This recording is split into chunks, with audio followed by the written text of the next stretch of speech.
আজকের দিন পর্যন্ত বিএনপি সরকার কোনো একটা কথা বইলা স্টেবল থাকতে পারে নাই, মানে কোনো একটা কথা বইলা বাস্তবায়ন তো হয়ই নাই, মানে এই কথাটার মধ্যে থাকতে পারে না। আজকে কয়েকটা, কালকে কয়েকটা, পরশু কয়েকটা, এটা আপনারাই শুনেন কি বলে। ডক্টর মাহদি আমিন নিউজ 24-কে বলেছেন, সরকার গঠনের 100 দিনের মধ্যে থাকবে 1 কোটি কর্মসংস্থানের চমক।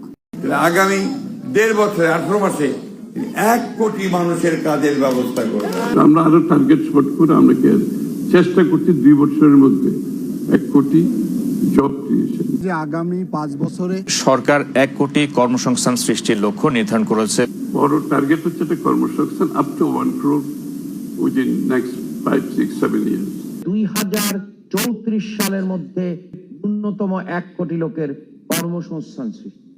তারা বলছে যে তারা ক্ষমতায় আসলে 1 মাসে 1 কোটি মানুষের কর্মসংস্থানের ব্যবস্থা করে দিবে, আর অলরেডি 3-4 মাসে দেখলাম যে প্রায় 1 লক্ষ 1.5 লক্ষ মানুষের কর্মসংস্থান নাই হয়ে গেছে শুধু বিদ্যুৎ আর গ্যাসের জন্য।